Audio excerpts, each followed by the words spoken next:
तो देखो अभी तक हम लोग ने इस पैराग्राफ पे डिस्कस किया था। देन ये है कि नेक्स्ट पैराग्राफ है, the outside source of the energy could be quite कह रहा है varied since the environment is not under control of the individual organisms.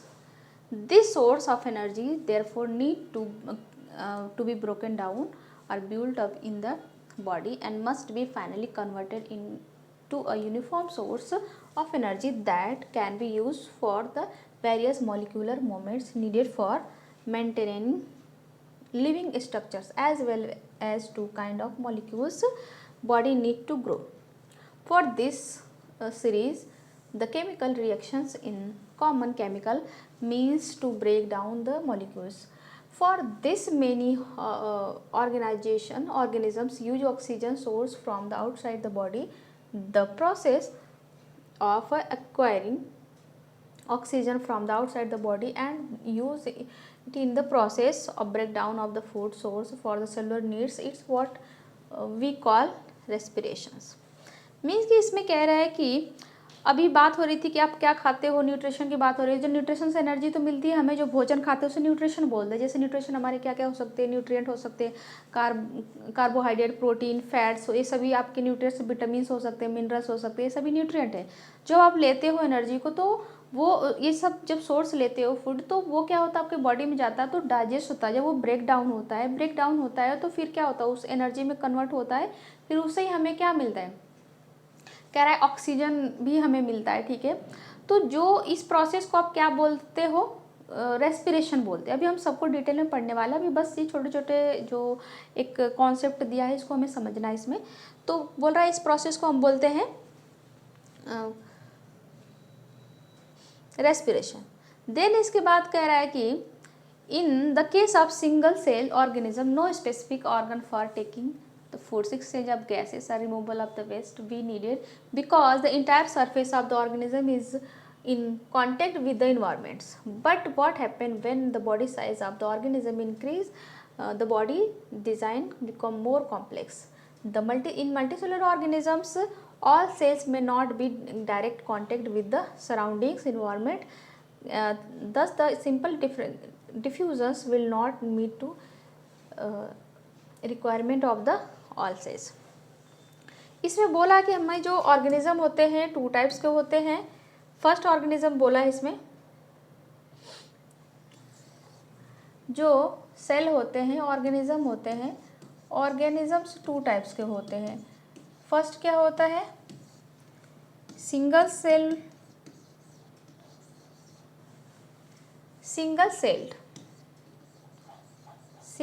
Organisms and एक होता है मल्टी सेलुलर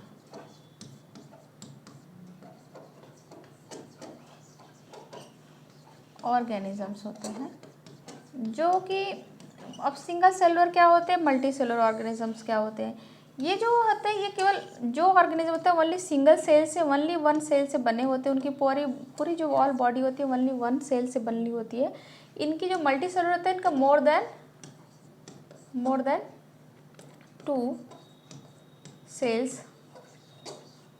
से इनकी बॉडी बनी होती है मल्टी सेलुलर ऑर्गेनिजम्स। तो सिंगल सेलुलर जो होते हैं यूनिसेलुलर, उनको सिंगल सेल ऑर्गेनिज्म को यूनिसेलुलर भी बोलते हैं। जैसे इसमें क्या आ गया, आपके बैक्टीरिया आ गए, ठीक है, और इसमें जो ये आपके यूग्लिना, पैरामीशियम एंड आपके अमीबा, ये सभी सिंगल सेलुलर यूनिसेलुलर ऑर्गेनिजम्स होते हैं। जो इनके एक ही सेल से इनकी बॉडी बनी होती है। इनके पूरे जो फंक्शन होते हैं, रेस्पिरेशन, डाइजेशन, जो भी होते हैं वो प्रोसेस इनके एक ही सेल, उनके बॉडी में एक ही सेल से होती है हर प्रोसेस। उसका एक अलग प्रोसेस है, उसको हम देखेंगे। और multi cellular organism it means कि लाइक दैट कि ह्यूमन बींग हो गए, प्लांट्स हो गए, मल्टी सेलुलर ऑर्गेनिज्म, क्योंकि ये मल्टी सेल से बने हुए हैं। तो इनकी बॉडी का जो स्ट्रक्चर है, जो बनाया गया, जिसमें सिस्टम से जितने भी डाइजेशन, रेस्पिरेशन, सर्कुलेशन, ये सभी क्या है, एक अलग तरीके से सभी फंक्शन करते हैं। और अलग तरीके से जो भी इनमें एक प्रॉपर फंक्शन फिट किया गया इनके बॉडी में, जिसके थ्रू ये काम करते हैं मल्टी सेलुलर ऑर्गेनिजम्स। ठीक है, ये इसमें सिंगल सेलुलर और मल्टी सेलुलर की बात हो गई। अब इसमें बात मेन आ जाती है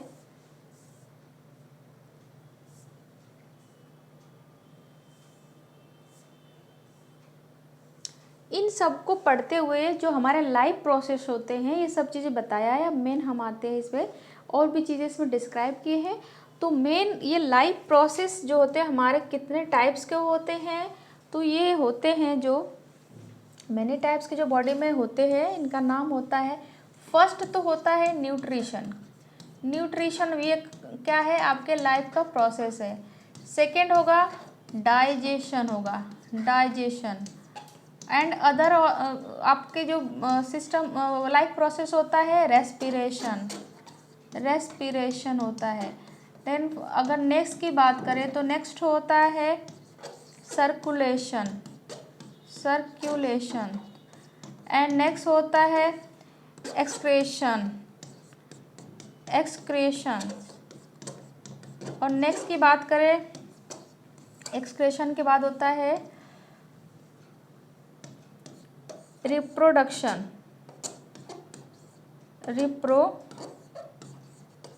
रिप्रोडक्शन। नेक्स्ट होता है नर्वस सिस्टम। नेक्स्ट होता है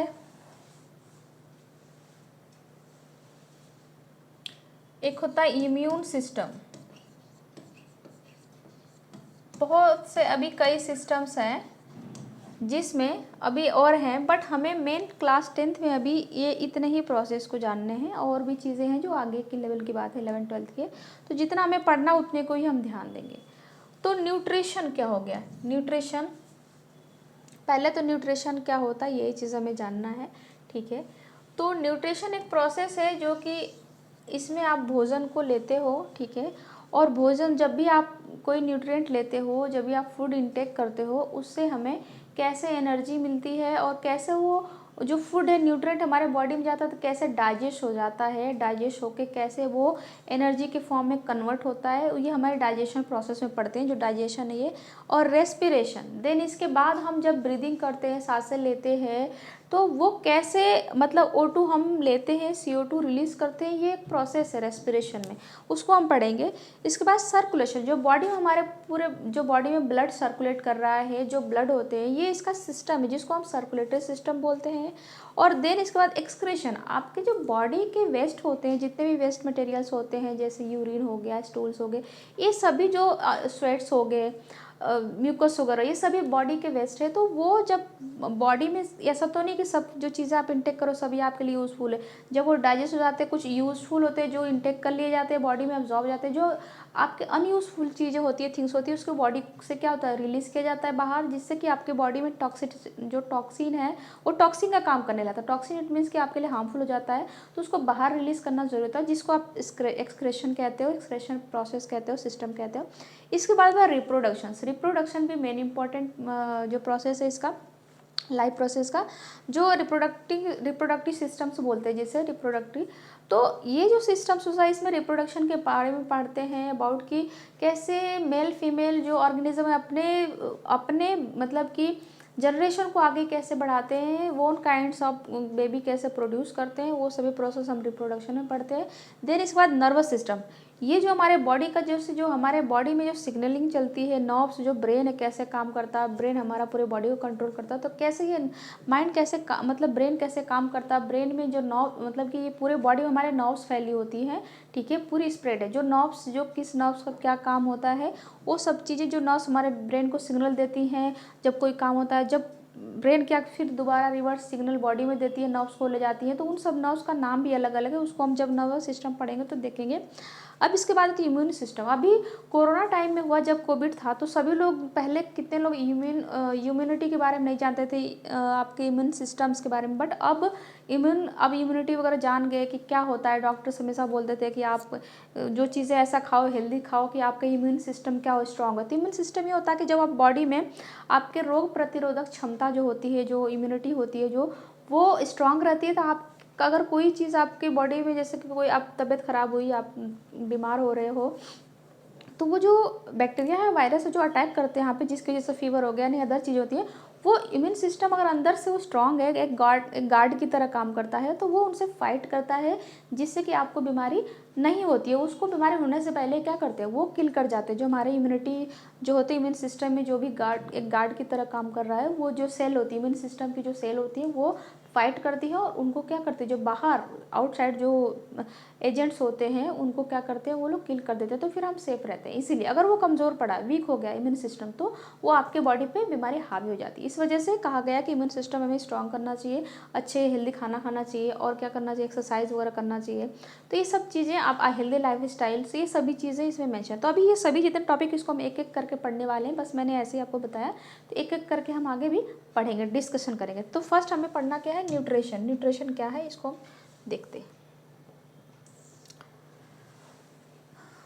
तो न्यूट्रिशन क्या होता है, इसमें बोल रहा है कि व्हेन वी वॉक और rides bicycle we are using up energy, when we are not doing any, कह रहा है, apparents activity, energy needed to maintain state of order of body. We also need material from outside to order to grow up, develop, synthesize proteins and other substances needed the bodies. This source of energy material food we eat.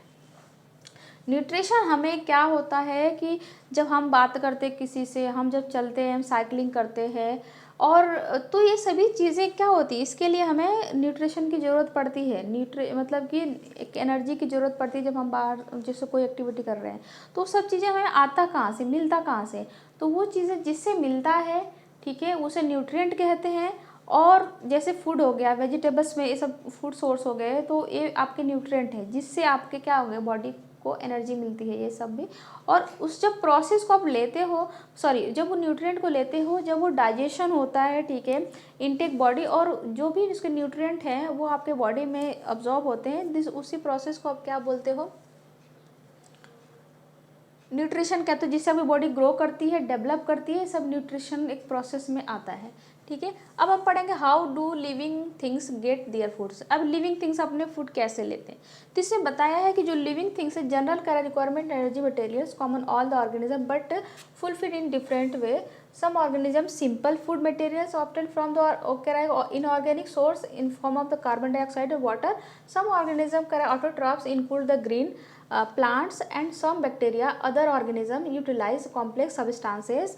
These complex substances have been broken down into the simpler before they can be used and keep and grow the body. To achieve this, organisms used to biocatalysis called the enzymes. Thus the heterotrophic survival depend directly or indirectly on the autotrophs. Heterotrophs organisms include the animals and fungi. अब देखो, हमें इस nutrition के बारे में जब हम पढ़ेंगे तो न्यूट्रिशन हम समझेंगे कितने टाइप्स के न्यूट्रिशन होते हैं। न्यूट्रिशन की बात तो हो रही कि भाई आप भोजन को ले रहे हैं, पचा रहा है, बॉडी में जा रहा है, तो ये न्यूट्रिशन है, आपको एनर्जी दे रहा है। तो न्यूट्रिशन हम पढ़ेंगे, न्यूट्रिशन कितने टाइप्स का होता है। तो अभी हम देखते हैं न्यूट्रिशन के बारे में।